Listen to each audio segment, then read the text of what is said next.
حضرت علی نے جواب دیا کہ آسمان میں اس کا نام حارث تھا۔ اس نے پھر سوال کیا کہ آدم کا نام آدم کیوں رکھا؟ حضرت علی نے جواب دیا کیونکہ وہ عدیم ارض زمین کی کھال سے بنائے گئے تھے۔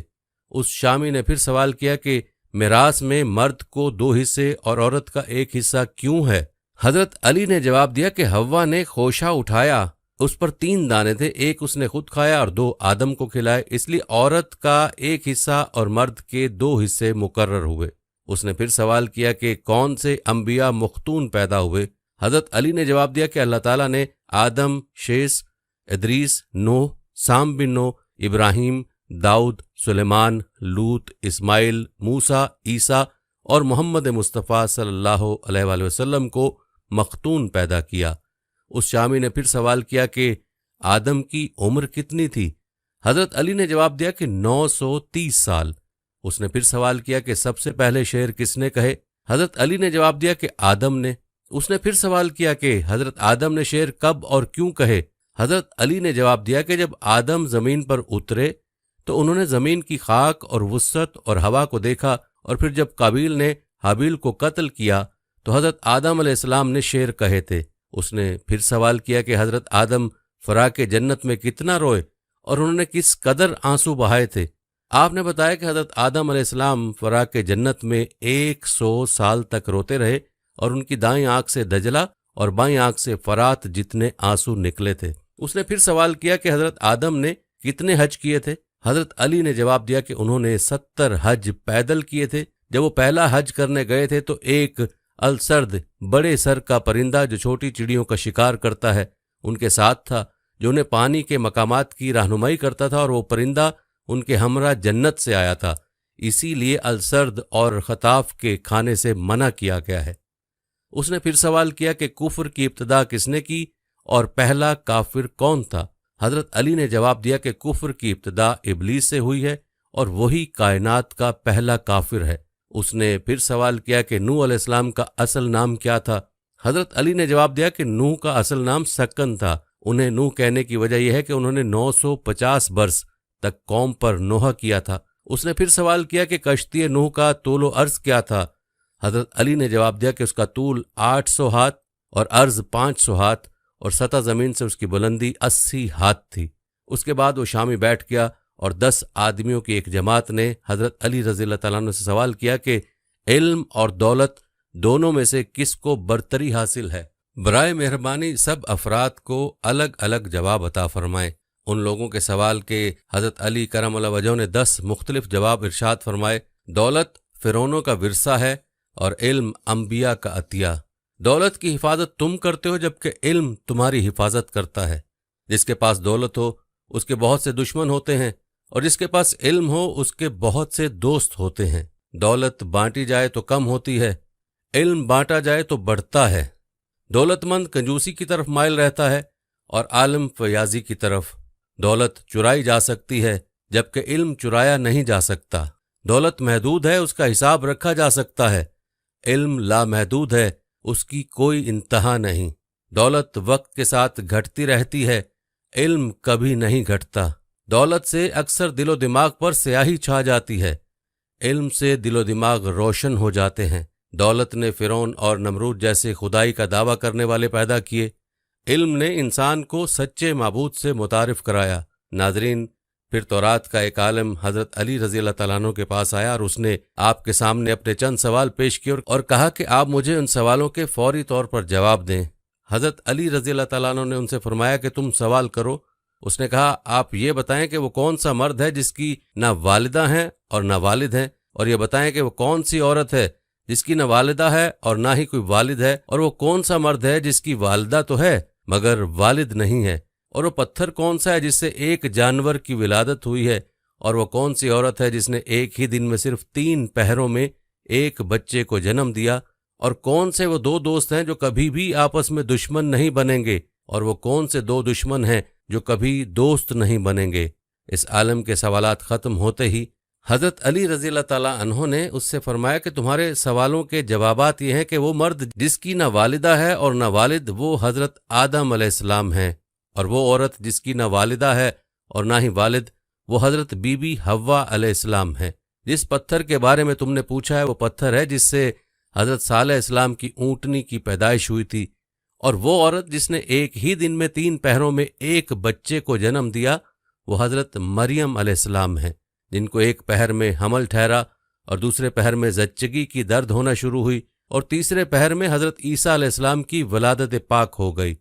اور وہ دوست جو کبھی بھی آپس میں دشمن نہ بنیں گے وہ روح اور جسم ہیں، اور وہ دشمن جو آپس میں کبھی بھی دوست نہیں بنیں گے موت اور زندگی ہیں۔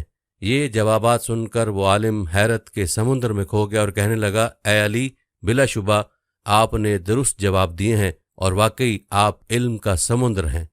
امیر المومنین حضرت علی کرم اللہ وجہہ بن ہاشم کے چشم و چراغ تھے۔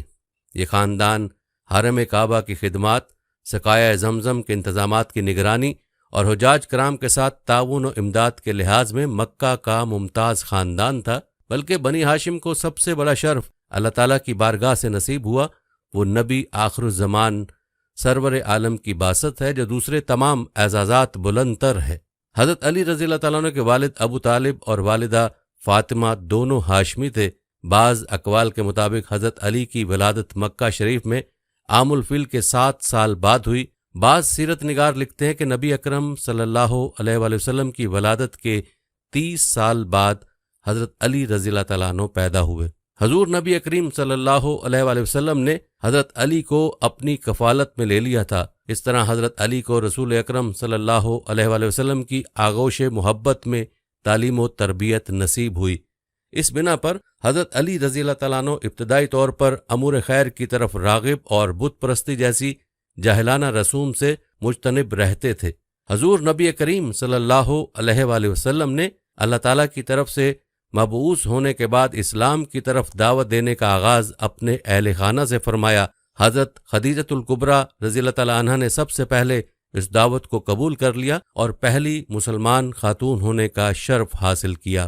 حضور نبی پاک کے حلقہ احباب میں سب سے پہلے حضرت ابو بکر صدیق رضی اللہ تعالیٰ عنہ نے دعوت حق قبول کر لی اور سب سے پہلے مسلمان بالغ مرد ہونے کا شرف حاصل کر لیا۔ اسی طرح نوخیز لڑکوں میں سب سے پہلے نبی پاک کے گھر میں تربیت پانے والے حضرت علی رضی اللہ تعالیٰ عنہ مشرف بے اسلام ہوئے، اور غلاموں میں سب سے پہلے حضور نبی پاک کے خادم حضرت زید بن حارثہ نے مسلمان ہونے کی سعادت حاصل کی۔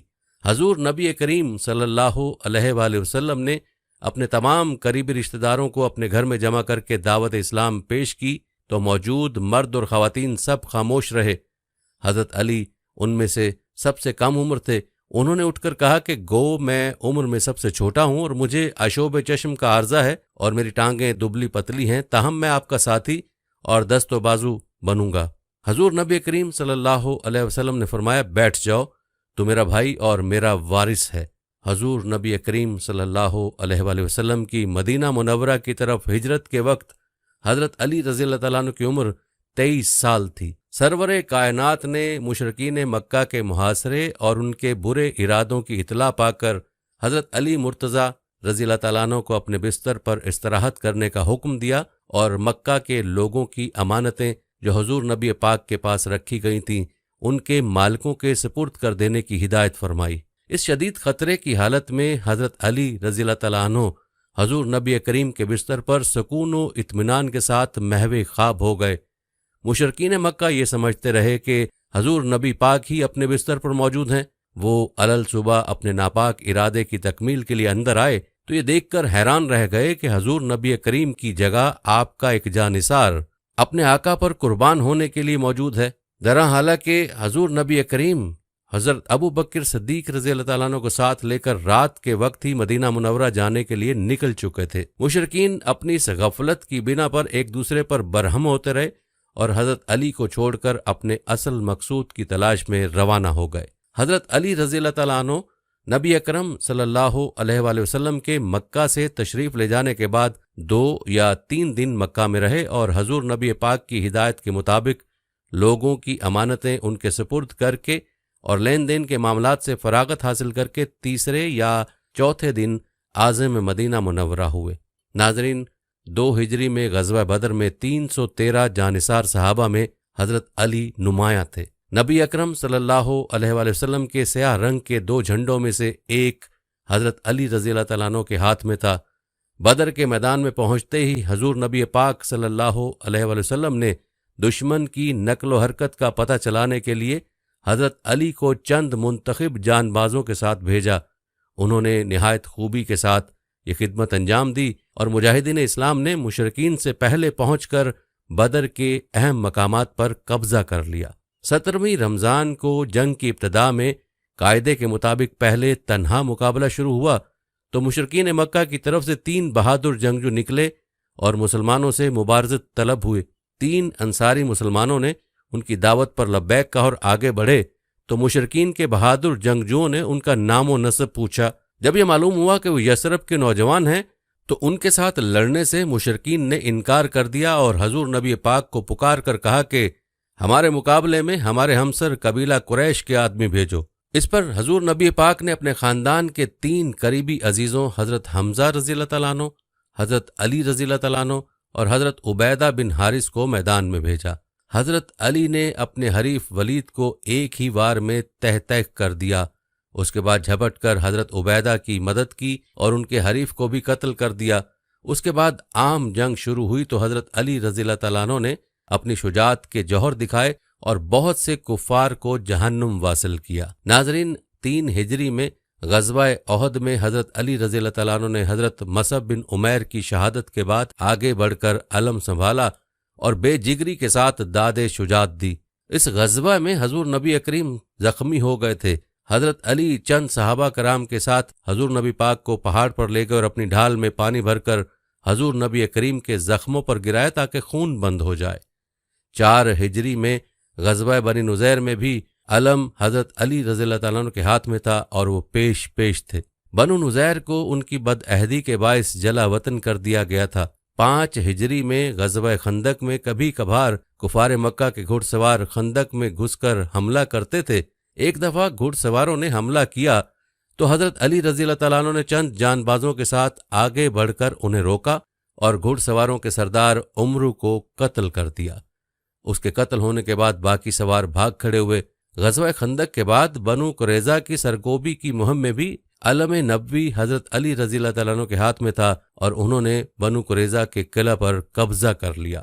6 ہجری میں بنو سعد کی سرکوبی کے لیے حضور نبی پاک نے حضرت علی کو 100 مجاہدین کی جمعیت کے ساتھ مامور فرمایا۔ انہوں نے حملہ کر کے بنو سعد کو منتشر کر دیا اور یہود خیبر کی اعانت کرنے سے انہیں روک دیا۔ بنو سعد کے 500 اونٹ اور 2000 بکریاں مال غنیمت میں لے آئے۔ 7 ہجری میں فتح خیبر کا شرف بھی حضرت علی رضی اللہ تعالیٰ عنہ کو حاصل ہوا۔ اس معرکے میں بھی حضور نبی کریم نے اپنا علم حضرت علی کو دیا تھا اور علم دینے سے ایک دن پہلے فرمایا تھا کہ کل ایک ایسے بہادر کو علم دوں گا جو خدا اور رسول کا محبوب ہے اور خیبر کی فتح اسی کے ہاتھ میں مقدر ہے۔ اس معرکے میں حضرت علی رضی اللہ تعالیٰ عنہ نے خیبر کے یہودیوں کے سردار مرہب کو ایک ہی وار میں ڈھیر کر دیا تھا اور حیرت انگیز شجاعت کے ساتھ خیبر کے مضبوط قلعہ کو فتح کر لیا۔ 8 ہجری میں فتح مکہ کے موقع پر حضور نبی کریم صلی اللہ علیہ وآلہ وسلم نے حضرت علی رضی اللہ تعالیٰ عنہ کو حکم دیا کہ وہ حضرت سعد بن عبادہ سے علم لے کر مکہ معظمہ میں داخل ہو جائیں۔ چنانچہ وہ مکہ میں داخل ہو گئے اور مکہ معظمہ بغیر کسی خون ریزی کے فتح ہو گیا۔ کعبہ کو بتوں سے پاک کرتے ہوئے حضور نبی کریم نے حضرت علی رضی اللہ تعالیٰ عنہ کو اپنے کندھے پر چڑھا کر سب سے بڑے بت کو گرانے کا حکم دیا۔ انہوں نے سلاخ سے اکھاڑ کر اس بت کو پاش کر ڈالا اور خانہ کعبہ کی تطہیر کا کام مکمل ہو گیا۔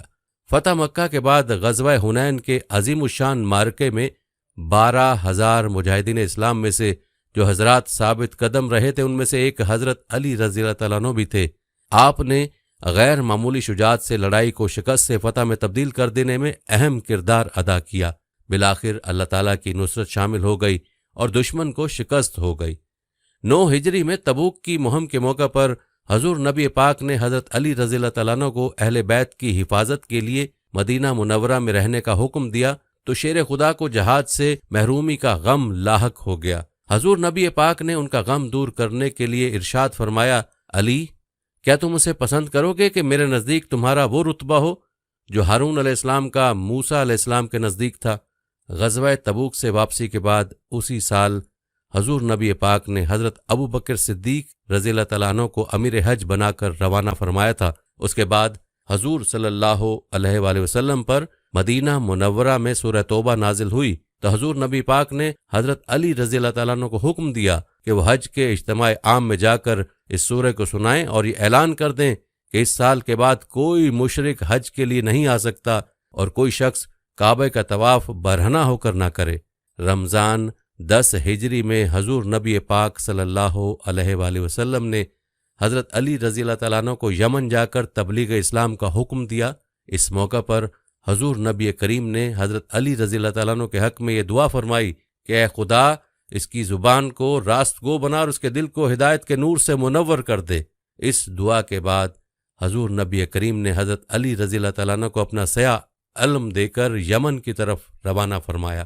یمن میں حضرت علی کی تعلیم و تلقین سے یمن کا اہم قبیلہ ہمدان مسلمان ہو گیا۔ حضور نبی کریم کے حجۃ الوداع میں حضرت علی نے یمن سے آ کر شرکت کی تھی۔ حضرت علی رضی اللہ تعالیٰ عنہ کو بچپن ہی سے حضور نبی کریم سے تعلیم و تربیت کا جو موقع ملا تھا اس کا سلسلہ ہمیشہ قائم رہا۔ اکثر سفر میں بھی حضور کی رفاقت کا شرف حاصل ہوتا رہتا تھا، اس لیے سفر سے متعلق شرعی احکام سے واقفیت حاصل ہو جاتی تھی۔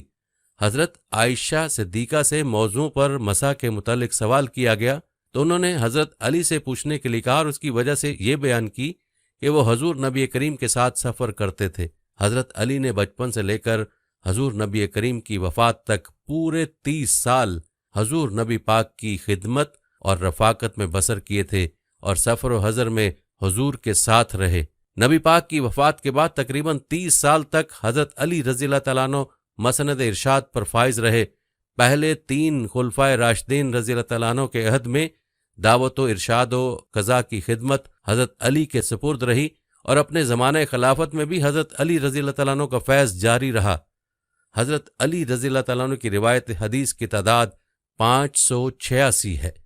حضرت علی نے حضور نبی کریم کے علاوہ اپنے رفقائے محترم اور ہم اثروں میں حضرت ابو بکر صدیق رضی اللہ تعالیٰ عنہ، حضرت عمر فاروق رضی اللہ تعالیٰ عنہ، حضرت مقداد بن الاسود اور اپنی زوجہ محترمہ حضرت فاطمہ رضی اللہ عنہا سے بھی روایتیں کی ہیں۔ حضرت علی کو فقہ و اجتہاد میں بھی کامل دستگاہ حاصل تھی۔ بڑے بڑے صحابہ کرام یہاں تک کہ حضرت عمر رضی اللہ تعالیٰ عنہ اور حضرت عائشہ صدیقہ رضی اللہ تعالیٰ عنہا کو بھی کبھی کبھی حضرت علی کے فضل و کمال کا ممنون ہونا پڑتا تھا۔ فقہ و اجتہاد کے لیے کتاب و سنت کے علم کے ساتھ صورت فہم، دقیقہ سنجی اور غیر معمولی ذہانت کی بڑی ضرورت ہوتی ہے۔ حضرت علی کو یہ سب کمالات اللہ تعالیٰ کی طرف سے عطا کیے گئے تھے۔ مشکل سے مشکل اور پیچیدہ مسائل کی تہ تک آپ کی نقطہ رس نگاہ آسانی سے پہنچ جاتی تھی۔ قرآن و سنت اور فقہ و اجتہاد میں گہری بصیرت کی بنا پر حضرت علی منصب قضا کے لیے بہت زیادہ موزوں تھے۔ حضرت عمر رضی اللہ تعالیٰ فرمایا کرتے تھے کہ ہم میں سے مقدمات کے فیصلے کے لیے سب سے موزوں حضرت علی رضی اللہ تعالیٰ عنہ ہیں۔ حضرت عبداللہ بن مسعود نے فرمایا ہم صحابہ کہا کرتے تھے کہ مدینہ والوں میں سب سے زیادہ صحیح فیصلے کرنے والے حضرت علی رضی اللہ تعالیٰ عنہ ہیں۔ حضور نبی کریم نے یمن کے قاضی کے طور پر حضرت علی کو مقرر فرمایا تھا، ان کے حق میں دعا بھی کی اور قضا کے بنیادی اصول کی تعلیم بھی دی۔ حضور نبی کریم نے انہیں فرمایا تھا علی جب تم 2 آدمیوں کا جھگڑا چکانے لگو تو صرف ایک آدمی کا بیان سن کر فیصلہ نہ کرو، اس وقت تک اپنے فیصلے کو روکو جب تک دوسرے کا بیان بھی نہ سن لو۔ خلیفہ دوم حضرت عمر فاروق رضی اللہ تعالیٰ عنہ نے بھی حضرت علی کو مدینہ کا قاضی مقرر فرمایا تھا۔ حضرت علی نے ماہر، عادل اور قابل قاضی کے طور پر اپنے فرائض ادا کیے تھے۔ خلافت راشدہ کے زمانہ میں حضرت علی رضی اللہ تعالیٰ عنہ خلیفہ اول ابو بکر صدیق اور خلیفہ دوم حضرت عمر رضی اللہ تعالیٰ عنہ اور خلیفہ سوم حضرت عثمان رضی اللہ تعالیٰ عنہ کے مشیر رہے تھے۔ حضرت علی کو مجلس شورا میں شامل رکھا گیا تھا۔ حضرت عمر کو جب کوئی مشکل معاملہ پیش آ جاتا تو حضرت علی سے مشورہ کرتے تھے۔ انہوں نے فرمایا تھا اگر علی نہ ہوتے تو عمر ہلاک ہو جاتا۔ حضرت علی کے عدالتی فیصلے اسلامی قانون کے بہترین نظائر کی حیثیت رکھتے تھے، اس لیے اہل علم نے ان کی تحریری صورت میں مدون کر لیا تھا۔ ناظرین، ایک جنگ میں لڑائی اپنے عروج پر تھی، موت کا رقص جاری تھا اور حضرت علی رضی اللہ تعالیٰ عنہ شہادت کے شوق میں میدان کارزار میں اپنی جان کی بازی لگاتے ہوئے کسی تردد و تامل اور بزدلی کے بغیر جوہر شجاعت دکھا رہے تھے اور بہت سے یہودیوں کو ٹھکانے لگا چکے تھے۔ قلعہ فتح ہونے کے قریب تھا کہ اچانک قلعے کے پہرے داروں کا ایک گروہ نکلا اور اس گروہ کے ایک آدمی نے حضرت علی رضی اللہ تعالیٰ عنہ پر اس زور سے وار کیا کہ ڈھال بھی آپ کے ہاتھ سے گر گئی۔ چنانچہ حضرت علی رضی اللہ تعالیٰ عنہ نے پکار کر کہا، اس ذات کی قسم جس کی قبضے میں میری جان ہے، یا تو میں بھی شہادت کا وہی مزہ چکھوں گا جو حمزہ رضی اللہ تعالیٰ عنہ نے چکھا تھا، یا اللہ تعالیٰ میرے لیے ضرور اس قلعہ کو فتح فرما دے گا۔ یہ فرما کر آپ رضی اللہ تعالیٰ عنہ شیر کی طرح ایک پرانے دروازے کی طرف دوڑے جو قلعے کے پاس پڑا ہوا تھا۔ آپ نے اس دروازے کو اٹھا کر اس کی ڈھال کی جگہ استعمال کرتے ہوئے بچاؤ کا ذریعہ بناتے رہے۔ جب تک آپ دشمنوں سے لڑنے میں مصروف رہے وہ دروازہ آپ کے ہاتھ میں رہا، یہاں تک کہ آپ رضی اللہ تعالیٰ عنہ کے ہاتھ پر اللہ تعالیٰ نے اس قلعے کو فتح فرمایا تو آپ نے اس دروازے کو پھینک دیا۔ حضرت ابو رافع رضی اللہ تعالیٰ عنہ فرماتے ہیں کہ حضرت علی رضی اللہ تعالیٰ عنہ کے ساتھ موجود لشکر اس بات کا عینی شاہد ہے کہ میں نے اپنے 7 آدمیوں سمیت یہ کوشش کی کہ اس دروازے کو اٹھائیں یا الٹا کر دیں جسے حضرت علی رضی اللہ تعالیٰ نے اٹھا رکھا تھا، لیکن ہم ایسا نہ کر سکے۔ ایک مرتبہ ایک کمزور جسم کا شخص حضرت علی رضی اللہ تعالیٰ عنہ کی خدمت میں حاضر ہوا اور آپ کے سامنے بیٹھ کر کمزور آواز میں کہنے لگا، حضرت رضی اللہ عنہ مجھے تقدیر کے بارے میں بتائیے کہ اس کی حقیقت کیا ہے۔ اس کے سوال کے جواب میں حضرت علی رضی اللہ تعالیٰ عنہ نے فرمایا، یہ ایک تاریک راستہ ہے، تم اس پر نہیں چل سکو گے، یہ ایک گہرا سمندر ہے، تم اس میں داخل نہیں ہو سکتے۔ اس شخص نے دوبارہ اپنا سوال دہرایا، آپ مجھے تقدیر کے بارے میں بتا دیجئے۔ حضرت علی رضی اللہ تعالیٰ عنہ نے اسے سمجھانے کی کوشش فرمائی، لیکن وہ شخص مسلسل اصرار کرتے ہوئے ان سے تقدیر کے متعلق سوال کرنے لگا تو حضرت علی رضی اللہ تعالیٰ عنہ نے فرمایا، یہ اللہ کا راز ہے جو تجھ سے پوشیدہ ہے، لہٰذا تم اس راز کو افشا نہ کرو۔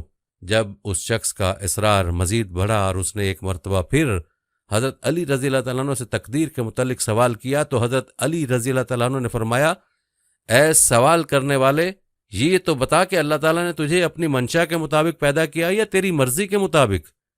اس نے عرض کیا کہ اللہ نے مجھے اپنی مرضی اور منشا کے مطابق پیدا کیا ہے۔ چنانچہ حضرت علی رضی اللہ تعالیٰ عنہ نے فرمایا، تو بس پھر تجھے جس کام کے لیے چاہے استعمال کرے۔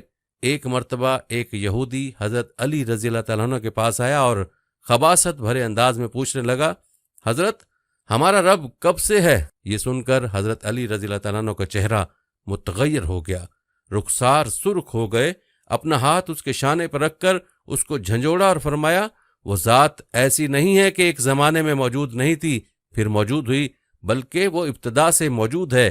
وہ ذات بلا کیفیت ہے، نہ اس سے قبل کچھ تھا اور نہ اس کی کوئی انتہا ہے، وہ ہر انتہا کی انتہا ہے۔ اس آدمی نے انکساری کے ساتھ اپنا سر جھکا لیا اور کہنے لگا، اے ابو الحسن آپ نے سچ فرمایا، اے ابو الحسن آپ نے سچ فرمایا۔ پھر اس کی آنکھوں سے آنسو جاری ہو گئے اور اس نے اللہ تعالیٰ کی معبودیت اور رسول اللہ صلی اللہ علیہ وسلم کی رسالت کا اقرار کیا اور مسلمان ہو کر واپس چلا گیا۔ معزز خواتین و حضرات، ایک مرتبہ حضرت سیدنا عمر رضی اللہ تعالیٰ عنہ کے عہد خلافت میں ایک لڑکے کو زنا کے جرم میں سزا دینے کے لیے لے جایا جا رہا تھا۔ واضح رہے کہ اسلام میں شادی شدہ زانی کے لیے سنگسار اور غیر شادی شدہ کے لیے 80 کوڑے بطور سزا ہیں۔ وہ لڑکا اونچی اونچی آواز سے پکار رہا تھا کہ میں بے گناہ ہوں، مجھے سزا نہ دی جائے۔ حضرت علی رضی اللہ تعالیٰ عنہ کا وہاں سے گزر ہوا تو حضرت علی نے اس لڑکے کی پکار سن کر سرکاری اہلکاروں کو روکنے کا حکم فرمایا اور لڑکے سے پوچھا کیا معاملہ ہے۔ لڑکے نے حضرت علی رضی اللہ تعالیٰ عنہ سے کہا کہ جناب، جس جرم کی نسبت میری طرف کی جا رہی ہے وہ میں نے نہیں کیا، دعویٰ کرنے والی میری ماں ہے۔ حضرت علی رضی اللہ تعالیٰ عنہ نے فرمایا اس کی سزا کو روک دی جائے، میں اس کیس کو دوبارہ سن لوں، اگر یہ لڑکا گناہگار ہوا تو تب سزا دینا۔ دوسرے دن حضرت علی نے عورت اور لڑکے کو عدالت میں طلب فرما لیا۔ عورت سے پوچھا کیا اس نے تیرے ساتھ غلط کام کیا ہے؟ اس نے کہا ہاں۔ پھر حضرت علی رضی اللہ تعالیٰ نے لڑکے سے پوچھا یہ عورت تیری کیا لگتی ہے؟ تو اس نے جواب دیا کہ یہ میری ماں ہے۔ عورت نے اسے بیٹا ماننے سے انکار کر دیا۔ فیصلہ سننے کے لیے لوگوں کا بہت زیادہ ہجوم جمع تھا۔ حضرت علی رضی اللہ تعالیٰ نے فرمایا تو اچھا پھر اے عورت، میں اس لڑکے کا تیرے ساتھ اتنے حق مہر کے بدلے نکاح کرتا ہوں، تو عورت چیخ اٹھی کہ اے علی، کیا کسی بیٹے کا ماں کے ساتھ نکاح ہو سکتا ہے؟ حضرت علی رضی اللہ تعالیٰ عنہ نے استفسار فرمایا، کیا مطلب؟ تو اس عورت نے جواب دیا کہ اے علی، یہ لڑکا تو واقعی میرا بیٹا ہے۔ اس پر حضرت سیدنا علی رضی اللہ تعالیٰ نے فرمایا کہ کیا کوئی بیٹا اپنی ماں کے ساتھ بدکاری کر سکتا ہے؟ عورت نے کہا کہ نہیں۔ حضرت سیدنا علی رضی اللہ تعالیٰ نے فرمایا تو پھر تو نے اس اپنے بیٹے پر ایسا الزام کیوں لگایا؟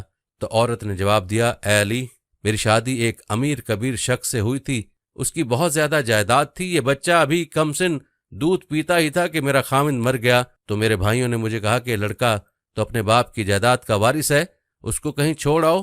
میں اسے کسی آبادی میں چھوڑ آئی، ساری جائیداد میری اور میرے بھائیوں کی ہو گئی۔ یہ لڑکا بڑا ہوا تو ماں کی محبت نے اس کے دل میں انگڑائی لی، یہ ماں کو تلاش کرتا کرتا میرے تک پہنچ گیا۔ میرے بھائیوں نے مجھے پھر ورغلایا کہ اس پر جھوٹا الزام لگا کر اس کی زندگی کا سانس ہمیشہ ہمیشہ کے لیے ختم کر دیا جائے، تو میں نے اپنے ہی بیٹے پر جھوٹا الزام اپنے بھائیوں کی باتوں میں آ کر لگا دیا۔ حقیقت یہ ہے کہ یہ میرا بیٹا ہے اور بالکل بے گناہ ہے۔ جب اس قصے کا علم امیر المومنین خلیفۃ المسلمین خلیفہ دوم سیدنا عمر ابن خطاب کو ہوا تو آپ نے فرمایا کہ اگر آج علی نہ ہوتے تو عمر ہلاک ہو جاتا۔ ایک اور مشہور واقعہ جس میں حضرت عمر نے فرمایا کہ اگر علی نہ ہوتے تو میں ہلاک ہو جاتا، وہ یوں ہے کہ مدینہ منورہ میں ایک لڑکے کو گرفتار کر کے لے جا رہے تھے کہ اس لڑکے نے حضرت علی رضی اللہ تعالیٰ عنہ کو دور سے دیکھ کر پکارا اور کہا، اے علی ابن ابی طالب، مجھے بچاؤ۔ حضرت علی رضی اللہ تعالیٰ عنہ نے پوچھا کیا ہوا؟ تو وہ لڑکا کہنے لگا، اے علی رضی اللہ تعالیٰ عنہ، میں بے گناہ ہوں، مجھے بے گناہی کے باوجود قتل کی سزا دی گئی، مجھے بچاؤ، میں بے گناہ ہوں۔ حضرت علی رضی اللہ تعالیٰ عنہ نے پولیس کے آدمی سے پوچھا کہ کیا بات ہے؟ تو اس پولیس کے آدمی نے کہا کہ اے علی رضی اللہ تعالیٰ عنہ، آپ کو معلوم نہیں ہے کہ اس لڑکے نے اپنے مالک کو قتل کیا اور مالک کے قتل کے بدلے میں اس کو قتل کیا جا رہا ہے۔ حضرت علی رضی اللہ تعالیٰ عنہ نے اس لڑکے سے پوچھا کہ بھائی، تو نے مالک کو قتل کیا ہے؟ اس لڑکے نے کہا کہ ہاں، میں نے مالک کو قتل کیا ہے۔ حضرت علی رضی اللہ تعالیٰ نے فرمایا کہ پھر تو تیرا قتل اس قتل کے بدلے میں جائز ہے۔ تو اس لڑکے نے کہا کہ جائز نہیں ہے، کیونکہ میرا مالک میرے ساتھ برائی کا ارادہ کرتا تھا، میری عزت پر وہ حملہ کرنا چاہتا تھا، تو میں نے اپنی عزت کو بچانے کے لیے اس کو قتل کیا ہے۔ اور حضور صلی اللہ علیہ وآلہ وسلم کا حکم ہے کہ جو آدمی عزت کو بچانے کے لیے کسی کو قتل کر دے تو اس کے بدلے میں اس کو قتل نہیں کیا جاتا۔ سپاہی سے پوچھا واقعی؟ اس نے کہا، سپاہی نے کہا بات تو ٹھیک ہے، لیکن اس کے پاس اس واقعے کا کوئی گواہ نہیں ہے کہ وہ میرے ساتھ برائی کا ارادہ کرتا تھا۔ اس لیے خلیفہ وقت اور قاضی وقت نے یہ دیکھا کہ مالک قتل ہو گیا، اب مالک تو چلا گیا، اب کون بتائے کہ مالک نے اس کے ساتھ برائی کا ارادہ کیا تھا؟ اس کا کوئی گواہ نہیں ہے، اس لیے ہم نے اسے قتل کی سزا دی ہے۔ وہ لڑکا رونے لگا اور کہنے لگا، واقعتاً میرے مالک نے میرے ساتھ برائی کا ارادہ کیا تھا۔ حضرت علی رضی اللہ تعالیٰ عنہ حضرت عمر رضی اللہ تعالیٰ عنہ کے پاس آئے اور آ کر فرمایا کہ اے امیر المومنین، آپ اس قتل کی تفتیش میرے سپرد کر دیں۔ حضرت علی کے فیصلے بڑے گہرے ہوا کرتے تھے۔ حضرت عمر رضی اللہ تعالیٰ عنہ نے فرمایا ٹھیک ہے، اس قتل کی تفتیش آپ کریں۔ اب حضرت علی رضی اللہ تعالیٰ عنہ تفتیش کرنے کے لیے آئے، اس لڑکے سے پوچھا، بتا تیرے مالک کی قبر کہاں ہے؟ اس نے کہا فلاں قبرستان میں۔ حضرت علی رضی اللہ تعالیٰ عنہ نے پولیس کے چند آدمیوں کو اپنے ساتھ لیا اور پولیس کے چند آدمیوں کے ہمراہ اس قتل کی تفتیش کے لیے قبرستان میں چلے گئے۔ جب قبرستان پہنچے تو پولیس کے آدمیوں سے کہا کہ اس کے مالک کی قبر کھودو۔ جب انہوں نے قبر کھودی تو قبر میں اس کے مالک کی لاش نہیں تھی۔ جب اس کی قبر میں مالک کی لاش نظر نہ آئی تو حضرت علی رضی اللہ تعالیٰ عنہ واپس آ گئے اور حضرت عمر رضی اللہ تعالیٰ عنہ سے آ کر کہا کہ امیر المومنین، یہ لڑکا سچا ہے، وہ مالک واقعی اس کے ساتھ برائی کا ارادہ رکھتا تھا۔ حضرت عمر رضی اللہ تعالیٰ عنہ نے فرمایا کہ تمہارے پاس کیا دلیل ہے؟ تو حضرت علی رضی اللہ تعالیٰ عنہ نے فرمایا کہ میں نے حضور صلی اللہ علیہ وآلہ وسلم سے یہ حدیث سنی ہے کہ جو آدمی لڑکوں سے برائی کا ارادہ کرتا ہے، جب اس کا انتقال ہو جاتا ہے اور اس کو قبر میں ڈالا جاتا ہے تو اس کی لاش کو اٹھا کر قوم لوط کے قبرستان میں بھیج دیا جاتا ہے۔ تو اس لیے جب ہم نے اس کی قبر کو کریدا تو اس قبر کے اندر اس کا مالک نہیں تھا، جبکہ ابھی چند دن پہلے اس کو دفن کیا گیا تھا، اس لیے واقعی اس کا مالک اس کے ساتھ برائی کا ارادہ کرتا ہوگا۔ اس شک کا فائدہ دیتے ہوئے اس لڑکے کو بری کیا جاتا ہے۔ اس موقع پر حضرت عمر رضی اللہ تعالیٰ عنہ نے فرمایا تھا، اگر آج علی رضی اللہ تعالیٰ عنہ نہ ہوتے تو عمر ہلاک ہو جاتا۔ اسی طرح حضرت علی رضی اللہ تعالیٰ عنہ کے دور میں 2 مسافر چلنے کے بعد بہت تھک گئے تو انہیں شدید بھوک محسوس ہوئی۔ دونوں سایہ دار درخت کے نیچے بیٹھ گئے اور اپنے اپنے کھانے کے برتن کھولے۔ ایک کے پاس 5 روٹیاں تھیں اور دوسرے کے پاس 3۔ ابھی کھانا شروع بھی نہیں کیا تھا کہ تیسرا مسافر پاس سے گزرا۔ سلام کرنے پر دونوں نے جواب دے کر کھانے کی دعوت دی۔ اس نے قبول کر لی۔ تینوں نے کھانا کھایا۔ کھانا کھانے کے بعد وہ صاحب کھڑے ہو گئے اور 8 درہم دیتے ہوئے کہا کہ جو کھانا تناول کیا ہے اس کے عوض یہ درہم رکھ لیجئے۔ اس کے جانے کے بعد دونوں کے درمیان رقم کی تقسیم کو لے کر تنازع کھڑا ہو گیا۔ جس شخص کی 5 روٹیاں تھیں وہ 5 درہم خود رکھنے پر اور 3 دوسرے کو دینے پر بضد تھا۔ جس شخص کی 3 روٹیاں تھیں وہ رقم کو برابر تقسیم کرنے کا خواہاں تھا۔ آخر فیصلے کے لیے حضرت علی کرم اللہ وجہہ کے پاس حاضر ہوئے، پورا واقعہ سنایا۔ حضرت علی رضی اللہ تعالیٰ عنہ نے 3 روٹیوں والے سے کہا جب تمہاری 3 روٹیاں تھیں تو تمہیں 3 درہم پر راضی ہو جانا چاہیے تھا، مگر وہ اڑ گیا۔ حضرت نے فرمایا تمہارا ساتھی 3 درہم دے کر تم پر احسان کر رہا ہے، دراصل تم 1 درہم کے حقدار ہو۔ اس شخص نے ادب سے کہا سبحان اللہ، اگر انصاف کا یہی تقاضا ہے تو مجھے وجہ بتائیے، میں 1 درہم پر راضی ہو جاؤں گا۔ آپ رضی اللہ تعالیٰ عنہ نے سمجھاتے ہوئے فرمایا روٹیاں 8 تھیں اور کھانے والے 3، ظاہر ہے 8 3 پر تقسیم نہیں ہو سکتا، اس لیے مانا جائے گا کہ تینوں نے برابر روٹیاں کھائی ہیں۔ سب کو مساوی کرنے کے لیے روٹیوں کے ٹکڑے مانے جائیں گے، ہر روٹی کو 3 ٹکڑوں میں تقسیم کیا جائے، اس طرح 8 روٹیوں کے 24 ٹکڑے ہوئے۔ اس حساب سے ہر شخص نے روٹی کے 8 ٹکڑے کھائے۔ اب چونکہ تمہاری 3 روٹیاں تھیں ان کے 9 ٹکڑے ہوئے، جن میں سے 8 ٹکڑے تم نے خود کھا لیے، باقی بچا 1 ٹکڑا وہ تیسرے شخص نے کھا لیا۔ تمہارے ساتھی کی 5 روٹیوں کے 15 ٹکڑے ہوئے، جن میں سے 8 اس نے اور باقی 7 تیسرے شخص نے کھائے۔ اس شخص نے تمہاری روٹی کا 1 ٹکڑا کھایا، اس لیے تمہارا حق 1 درہم ہے۔ وہ شخص خوشی خوشی 1 درہم پر راضی ہو گیا۔ آفرین ہے منصف پر اور آفرین ہے مدعی پر جس نے فوراً سر تسلیم خم کر دیا۔ ایک اور واقعہ آپ کی ذہانت سے متعلق یوں ہے کہ 3 آدمیوں کے درمیان 17 اونٹوں کی تقسیم پر جھگڑا ہو گیا، کیونکہ ان میں سے ایک کا کل میں آدھا حصہ تھا اور وہ دوسرے کا تہائی اور تیسرے کا 9واں حصہ تھا، اور ہر ایک صحیح مکمل اونٹ لینا چاہتا تھا، لیکن 17 کا عدد مذکورہ حصوں پر بغیر کسر کے تقسیم نہیں ہو سکتا تھا۔ یہ معاملہ حضرت علی علیہ السلام کی خدمت میں پیش ہوا۔ آپ نے ان تینوں آدمیوں سے فرمایا اگر تم اجازت دو تو میں بغیر اونٹ ذبح کیے فیصلہ کر دوں، اور فیصلے میں آسانی کے لیے اونٹوں میں اپنا ایک اونٹ شامل کر دوں۔ ان لوگوں نے کہا کوئی حرج نہیں۔ چنانچہ آپ نے اپنا ایک اونٹ ان 17 اونٹوں میں ملا دیا تو اونٹ 18 ہو گئے۔ تو آپ نے ان میں سے آدھے حصے کے مالک کو کہا تم اس میں سے اپنا نصف حصہ الگ کر لو۔ اس نے 9 اونٹ علیحدہ کر لیے۔ پھر آپ نے تہائی حصے والے سے فرمایا تم اپنا تہائی حصہ یعنی 6 اونٹ الگ کر لو۔ اس کے بعد آپ نے 9ویں حصے والے سے فرمایا تم 18 کا 9واں حصہ یعنی 2 اونٹ لے لو۔ اس نے اپنے 2 اونٹ لے لیے۔ اس طرح یہ سب 17 اونٹ پورے ہو گئے اور آپ نے اپنا اونٹ واپس لے لیا۔ تینوں حصے داروں نے اس تقسیم کو پسند کیا اور فیصلہ تسلیم کر لیا۔ ناظرین، سیدنا علی رضی اللہ تعالیٰ عنہ کی بہت سی کرامات ہیں۔ آپ کی کرامتوں میں سے چند کرامات یہ ہیں کہ مقام صفین کو جاتے ہوئے حضرت علی رضی اللہ تعالیٰ عنہ کا لشکر ایک ایسے میدان سے گزرا جہاں پانی نایاب تھا۔ پورا لشکر پیاس کی شدت سے بےتاب ہو گیا۔ وہاں کے گرجا گھر میں ایک راہب رہتا تھا۔ اس نے بتایا کہ یہاں سے 2 کوس کے فاصلے پر پانی مل سکے گا۔ کچھ لوگوں نے اجازت طلب کی تاکہ وہ وہاں جا کر پانی پئیں۔ یہ سن کر آپ اپنے خچر پر سوار ہو گئے اور ایک جگہ کی طرف اشارہ فرمایا کہ اس جگہ تم لوگ زمین کو کھودو۔ چنانچہ لوگوں نے زمین کی کھدائی شروع کر دی تو ایک پتھر ظاہر ہوا۔ لوگوں نے اس پتھر کو نکالنے کی انتہائی کوشش کی لیکن تمام آلات بیکار ہو گئے اور وہ پتھر نہ نکل سکا۔ یہ دیکھ کر آپ کو جلال آ گیا اور آپ نے اپنی سواری سے اتر کر آستین چڑھائی اور دونوں ہاتھوں کی انگلیوں کو اس پتھر کی دراز میں ڈال کر زور لگایا تو پتھر نکل پڑا اور اس کے نیچے سے ایک نہایت ہی صاف شفاف اور شیریں پانی کا چشمہ ظاہر ہو گیا اور تمام لشکر اس پانی سے سیراب ہو گیا۔ لوگوں نے اپنے جانوروں کو بھی پلایا اور لشکر کی تمام مشکوں کو بھی بھر لیا۔ پھر آپ رضی اللہ تعالیٰ عنہ نے اس پتھر کو اس کی جگہ پر رکھ دیا۔